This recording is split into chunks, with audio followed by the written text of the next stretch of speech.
avoir énormément confiance dans ses actions et on le voit de plus en plus, il en fait pour sensibiliser la population. Donc, un autre patriote et une équipe de jeunes aussi, tout aussi patriotes les uns que les autres et qui veulent faire avancer la cause de la patrie du Québec. Mais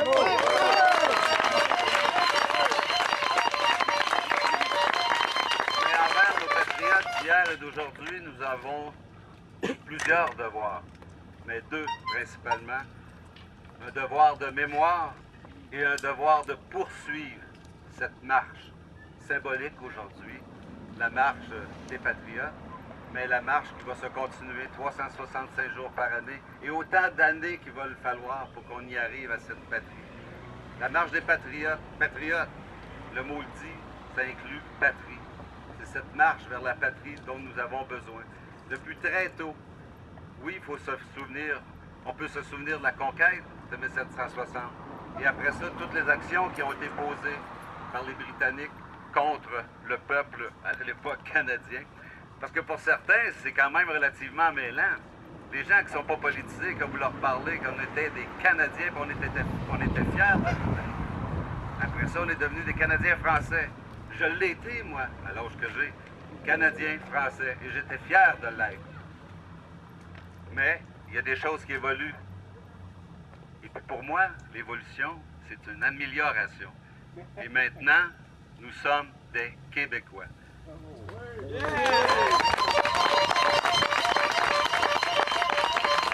d'actions ont été posées après la conquête de 1760 afin d'assimiler le peuple canadien-français.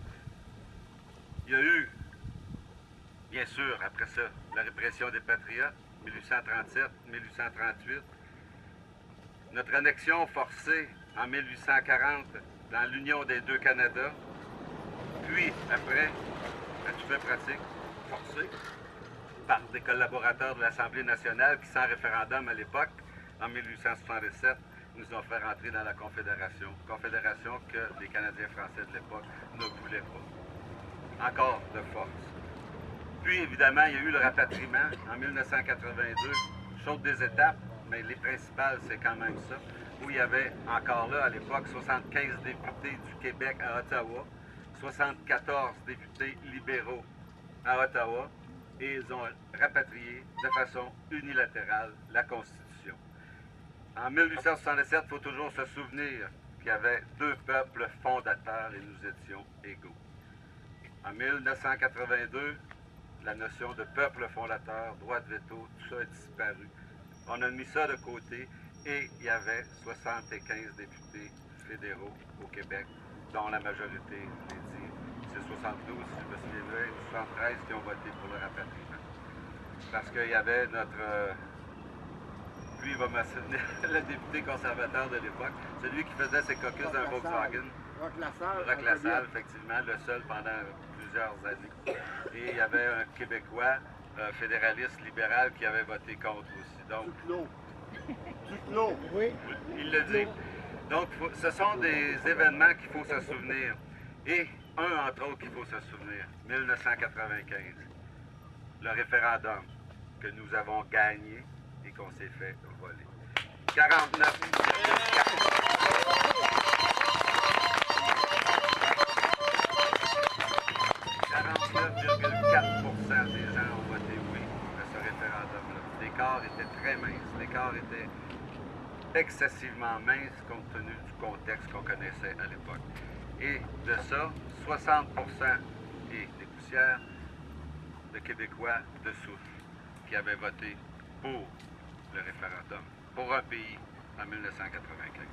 Après, bien sûr, il y a eu effectivement la loi sur la clarté, ça aussi, il faut se souvenir de ça. Et tout ça est envoyé à la Cour suprême. La Cour suprême a dit que oui, on pouvait devenir souverain. Oui, on pouvait dire oui à un référendum et que le fédéral avait l'obligation de négocier. Ce sont des événements qu'il faut se souvenir parce que, vous savez, on est en marche aujourd'hui et nous allons continuer cette marche. Il y aura 20 ans cette année. 20 ans, bien sûr, que Gilles Duceppe, premier député indépendantiste au fédéral, a été élu. Dans l'année qui s'en vient, 20 ans que le Bloc québécois a été formé. Et en 93, vous vous souviendrez, 54 députés du Bloc avaient été élus à la Chambre des communes. 54 députés indépendantistes dans l'enceinte fédéraliste du Canada. C'était une grande victoire sur laquelle, bien évidemment, il faut s'appuyer pour continuer cette marche-là. Aujourd'hui, certains fédéralistes ou dépendantistes, parce que vous savez, si nous sommes indépendantistes, c'est que les fédéralistes doivent être dépendantistes. Ils veulent toujours dépendre du fédéral, dépendre du Canada. Ils n'ont pas la capacité de s'affirmer, d'aller d'avant et surtout de répondre aux besoins et les aspirations du peuple québécois.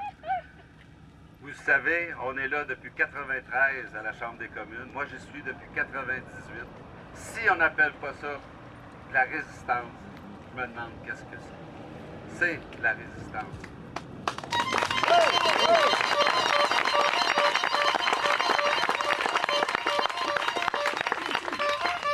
Parce que vous savez, à toutes les semaines, ramasser ses valises de Guinée et aussi de dossiers pour aller à Ottawa pendant 4 jours, travailler dans cette enceinte où on s'aperçoit qu'il y a un nombre très grand de gens qui veulent rien savoir de nous.